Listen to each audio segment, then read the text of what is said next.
Querido Jesús, gracias por bendecirnos y por habernos dado la luz de un nuevo día. Ayúdanos, por favor, a repasar la lección para que los maestros de escuela sabática puedan llevar las almas a los pies de Cristo. En el nombre de Jesús, te agradezco, en el nombre de Jesús, por mi familia, mi hijo que está detrás de las cámaras y mi esposa que toca el piano. Por Jesús, amén. Misión a los poderosos para el sábado, diciembre 2 del 2023, lección número 9. ¿Para qué beneficio? Mateo 16, 26. Me gusta esta versión. ¿Para qué beneficio? ¿O para qué sirve? ¿De qué sirve? Es para un hombre si gana el mundo entero y pierde su propia alma. ¿O qué dará un hombre a cambio de su alma? Sábado de tarde, noviembre 25. Puedes mantener tus intereses terrenales o puedes salvar tu vida. Esa es la declaración final de Jesús en este pasaje y en este versículo que acabamos de leer. Hay dos preguntas. Jesús deja a aquellos que lo escucharán con solo dos alternativas. Esta es la pregunta definitiva. Jesús ha dicho que los que lo siguen deben sacrificarse voluntariamente en todos los sentidos. Deben estar dispuestos a negar sus propios deseos y preferencias, tomando sus cruces como Él lo está haciendo. Y pronto lo harán en un sentido muy literal. En otras palabras, deben renunciar a cada onza de su propia agenda, sometiéndose totalmente a la voluntad de Dios y sus propósitos. Les costará todo, pero lo que se da es temporal y relativamente inútil. Aquellos que se niegan a sacrificarse pueden vivir por sí mismos. La pregunta de Jesús permite el hecho de que pueden tener bastante éxito en los términos del mundo. Tal vez incluso se ganen el mundo entero por sí mismos. El problema es que tal éxito terrenal solo puede durar hasta que llegue la muerte y plantee la cuestión de que el alma persistirá y entre la muerte eterna. Al final, cada persona debe elegir entre una de las dos únicas opciones: vida eterna o muerte eterna.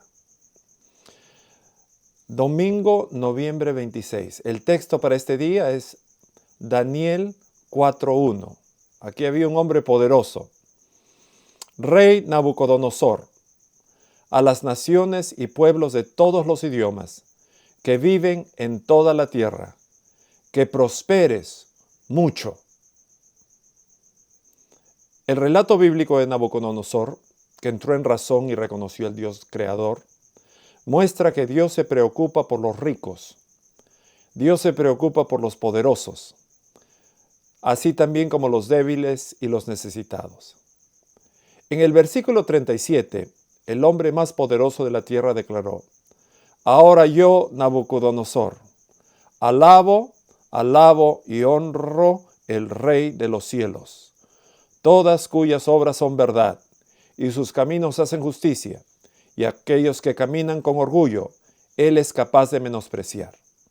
Nabucodonosor, también llamado Nabucodonosor, fue rey de Babilonia desde 605 hasta 562. Fue el gobernante más importante del imperio neobabilónico y un constructor de renombre. Los jardines colgantes de Babilonia, que construyó para su esposa, fueron una de las 7 maravillas del mundo antiguo. Bajo su gobierno, el imperio neobabilónico era uno de los reinos más poderosos del mundo, y Babilonia se convirtió en una ciudad formidable. En la Biblia, este hombre es uno de los villanos más conocidos del Antiguo Testamento. Conquistó Jerusalén 2 veces, destruyó el templo de Salomón y llevó cautivo a muchos judíos, iniciando el periodo de la historia judía conocida como el cautiverio babilónico o el exilio babilónico. Duró 70 años. Si tan solo todos los ricos, si tan solo todos los poderosos, si tan solo todos los altivos entre nosotros, si tan solo todos los seres mortales entendieran esta verdad de que hay un Dios en el cielo, fuerte y poderoso, que gobierna, ellos podrán haber encontrado el secreto de la prosperidad. A las naciones y los pueblos de todos los idiomas que viven en toda la tierra, que prosperes mucho. Noviembre 27. El texto para el lunes es 2 de Reyes 5:19. Ve en paz, dijo Eliseo. Después de que Naamán, otro hombre poderoso, Naamán hubiera recorrido cierta distancia. Ve en paz. Naamán era un converso, un hombre con escrúpulos concienzudos, que crecería en fuerza y sabiduría si se aferraba a su nueva fe. Dios guía a los nuevos conversos paso a paso y conoce el momento apropiado para pedir una reforma en determinado asunto. Este principio siempre debe ser tenido en cuenta por aquellos que trabajan por la salvación de las almas. Naamán fue enviado a Eliseo, un poderoso profeta de Dios en Israel, para ser sanado sobrenaturalmente. En lugar de que Eliseo viniera a la puerta a saludar a Naamán, le envió un mensajero diciendo: Ve y lávate en el río Jordán 7 veces, y tu carne te será restaurada y estarás limpio. Dios se preocupa por los poderosos. Dios se preocupa por los ricos. Dios se preocupó por Nabucodonosor. Dios se preocupó por Naamán. Y ahora en el Nuevo Testamento se preocupa por Nicodemo. Ahora, martes, noviembre 28. Juan 3:1. Ahora había un fariseo. ¿Quiénes eran los fariseos? Eran hombres buenos, no eran malos. Originalmente tenían buenas intenciones.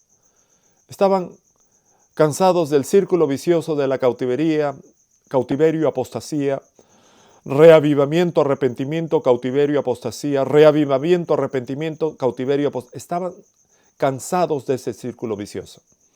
Y los fariseos formaron una secta junto con los esenios y con los saduceos para traer a los judíos a la ley de Dios, al Pentateuco, a la Torah. Ellos sí creían en los ángeles. Ellos sí creían en la resurrección.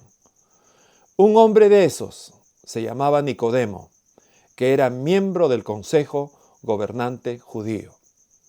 Pero en ese capítulo 3 aparecen 8 veces la palabra nuevo nacimiento. Tienes que nacer de nuevo, tienes que nacer de nuevo. Y 3 de las 8 veces dirigidas directamente, específicamente por Jesús, directamente a Nicodemo. ¿Puede un pastor estar en la iglesia y estar perdido? ¿Puede un hombre de Dios estar en la iglesia y estar perdido? La historia de Nicodemo nos prueba que sí. Él era un lobo disfrazado de oveja.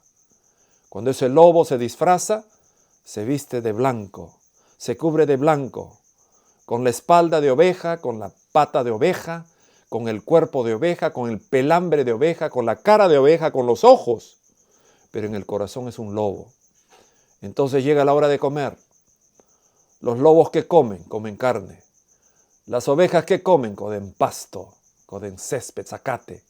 Y cuando el lobo quiere ser como las ovejas, mastica, traga, pero no siente gusto. Hasta que un día, cansado y enfermo de tratar de vivir a la expectativa de las ovejas, se rinde y se va al monte. Y en el monte ama como lobo, vive como lobo, come como lobo. Y el viernes de noche regresa y el sábado está con su Biblia y su himnario cantando: alabemos al Señor. Ese lobo no es feliz, ese lobo es triste, ese lobo es hipócrita y la hipocresía no trae paz al corazón.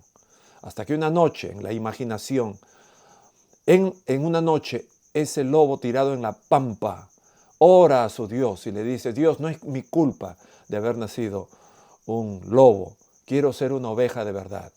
Ahora te pido que hagas un favor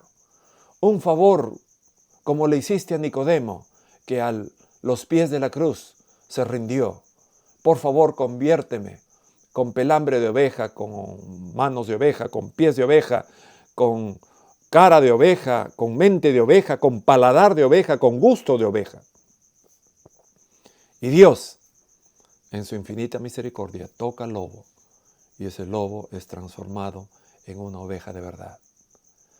La hermana White, en el deseado de todas las gentes, dice que al pie de la cruz estaba Nicodemo, que 3 años vivió hipócrita en la iglesia, perdido, pero en la cruz se rindió y una de las últimas alegrías fue darle la conversión a Nicodemo. Nicodemo, estás convertido, Nicodemo, estás salvo. 3 minutos después estaba llevando en la tarde, en la luz de la tarde, a las 3 de la tarde, el cuerpo de Jesucristo y darle cristiana sepultura junto con José de Arimatea. Miércoles, noviembre 22, Juan 19:38 es el texto. Más tarde, José de Arimatea le pidió a Pilato el cuerpo de Jesús. Estaba acompañado por Nicodemo, que trajo una mezcla de mirra y aloe, unas 75 libras. En el jardín una nueva tumba, en la que nunca se había puesto a nadie. Pusieron a Jesús allí. Había un jardín con una nueva tumba y el cuerpo de Cristo estaba allí. Aquí hay un principio básico para toda la lección. Si tú eres rico, y estoy predicando a un hombre rico, si tú eres pudiente, y en este momento me estoy dirigiendo a ti, hermano pudiente, hermano próspero, y si no eres hermano, si estás escuchando y eres rico, ¿sabes cuál es el propósito de tu riqueza? En el texto está. ¿Sabes cuál es el propósito de tu dinero? En el texto está. ¿Sabes cuál es el propósito de tus ganancias, de tu salario, de tu cuenta, de tu portafolio, de tu grande riqueza? ¿Sabes cuál es el propósito? Dios te lo ha dado a ti, pero tiene un propósito. El propósito es el cuerpo de Cristo. Si tú eres rico, ¿para qué fui rico? Para el cuerpo de Cristo. ¿Para qué fui pudiente? Para el cuerpo de Cristo. ¿Para qué fuiste una persona, como le dicen en el Perú, una pituca, pituquería? Para el cuerpo de Cristo. Si eres rico, si eres pudiente, esa riqueza debe ser utilizada para el cuerpo de Cristo. Yo me imagino la conversación de José de Arimatea con su esposa. La noche anterior, esposa, acabamos de gastar 13 millones. ¿En qué? En la tumba. ¿Tumba de quién? Fue nuestra. Es nuestra tumba. Pero no la estás usando, tú estás vivo. Entonces, ¿por qué no ponemos? Y la esposa le dijo, tal vez le dijo, sí, hagámoslo. ¿Para quién? Para Jesucristo. Pongámoslo en esa tumba de 13 millones de dólares. Ahí está. Hasta ahora. Han pasado 2000 años y todavía sigue allí. Linda tumba de José de Arimatea. Él utilizó su ganancia, utilizó su dinero, su riqueza para el cuerpo de Cristo. ¿Cuál es el cuerpo de Cristo? Pregúntele a Pablo. El cuerpo de Cristo es la iglesia. Tu riqueza debe ser utilizada para la iglesia. En este momento soy pastor de Palmdale y necesito a alguien que me done 2 millones de dólares. Si tú eres una persona, escribe el cheque a cuenta de la conferencia del sur de California. 2 millones de dólares. También soy pastor de la iglesia de Acton, una iglesia que está rentando. Ahí necesito 1 millón de dólares, porque es más chiquita. Si me estás escuchando y eres pituco y eres rico, te pido que mandes tu cheque de 1 millón de dólares a la Southern California Conference de la Iglesia Adventista del Séptimo Día. Vamos al jueves, noviembre 29. El texto para hoy, Mateo 19, 22. Este es un texto triste porque tenemos que entender que en la mayoría de casos, cuando estás tratando de alcanzar a los peces gordos, vas a fracasar. Cuando el joven escuchó esto, el joven rico escuchó esto, se fue triste porque tenía una gran riqueza. La interacción de Jesús con el joven gobernante rico muestra la peligrosa que puede ser la trampa de la riqueza.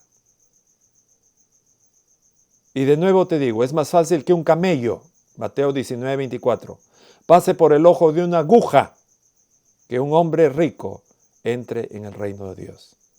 Esto, por supuesto, no significa que los ricos no puedan ser salvados, sino solo que si estas personas no tienen cuidado, sus riquezas pueden realmente ser un impedimento para la salvación. Viernes, noviembre 30. El texto para hoy, Lucas 19, 9. Jesús le dijo, hoy, este es en el caso de Zaqueo, hoy la salvación ha llegado a esta casa. Zaqueo, un hombre rico. Rico porque Zaqueo había saqueado los bolsillos de sus clientes. La pregunta es, mirando este versículo, ¿qué llegó a la casa de Zaqueo? una biblioteca llena de libros, una biblioteca llena de doctrina, una secuencia de sermones, una pequeña declaración repetitiva que haces cuando estás frente a la iglesia. ¿Qué es lo que entró en la casa de este hombre más rico de Capernaum? Una persona. La salvación es una persona. Y cuando los ricos descubren esa salvación como persona, se enamoran y dan su riqueza para el cuerpo de esa persona. Quiero terminar, porque esta semana ha sido una semana muy dura para mí. Quiero terminar hablando de mi madre. Ella nació el 16 de marzo de 1938 y falleció el 14 de noviembre de 2023, a los 85 años. Quiero dejarte un pequeño relato que ocurrió en Buenos Aires. Ella estaba viviendo en la calle Hipólito Yrigoyen de Buenos Aires, en la intersección de Avenida Libertador San Martín y la Casa Editora Sudamericana. Esa tarde, ella tenía en la casa a muchos peruanos. Los peruanos que llegaban en 1989 a Buenos Aires. Todo peruano adventista del séptimo día que llegaba a cualquier iglesia de Florida, Palermo, el Instituto, Ingeniero Maschwitz, San Martín, cualquier peruano que llegaba a la gran Buenos Aires querida, se encaminaban a la casa de Esther Marlene Gamarra Julca de Del Pozo. Bueno, esa tarde, uno de esos peruanos tomó un taxi y está tomando el taxi desde el centro de Buenos Aires. Tiene que llegar a la casa de los Del Pozo y la señora Del Pozo le está esperando con una sopa caliente, no solo para ella, sino para todos los peruanos. Habían peruanos en el garaje, 7 peruanos en el garaje. Habían peruanas en todos los cuartos, como los hijos ya estaban en Los Ángeles, estaban fuera y en Lima. Ella tenía todos los cuartos llenos, camarotes, peruanos, personas forasteras, extranjeras. Y ella las tenía ahí gratis, totalmente gratis. Ahí se quedaba. Uno de esos peruanas llega con un taxi, a eso de las 5 o 6 de la tarde, ya entrando la noche, cuando de repente el taxista le dice: señor, no son 50, el equivalente a 50, sino son $100, el equivalente a $100. Eran australes, por supuesto, el doble les da. Pero señor, usted me dijo 50. Sí, 50 es para la capital federal, pero esto es provincia. Cuando sale de provincia ya es por minuto. Usted me debe 100, pero solo tengo 50. Yo no sé, usted me tiene que pagar 100. Y hubo un altercado ahí entre el taxista y esta peruana. Cuando en eso, al no saber qué hacer esta peruana, vio que el taxista se puso violento.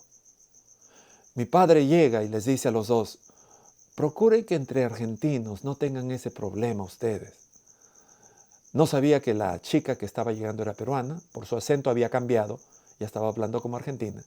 Y no sabía que el taxista también era peruano, por su acento hablaba como argentino. Entonces, procure que entre argentinos no hagan ese problema. Y el taxista le responde a mi padre: no, yo soy de Cajamarca.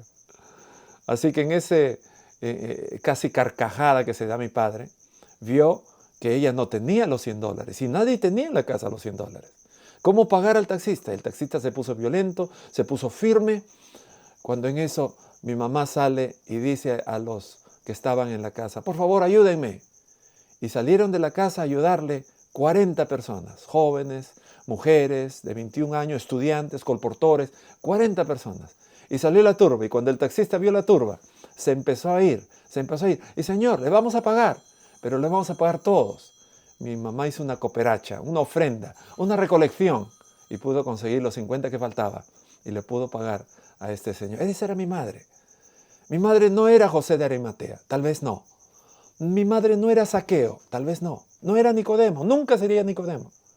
Pero sí tenía un corazón de oro, generoso, y había hospedado en su casa 40 personas, gratuitamente, por mucho tiempo. Y por eso yo quiero decir que el propósito de tu riqueza no es tu vida sola. El propósito de tu riqueza es el cuerpo de Cristo. Utilizas tus recursos para el cuerpo de Cristo. Serás feliz, no solo aquí, sino también en el cielo.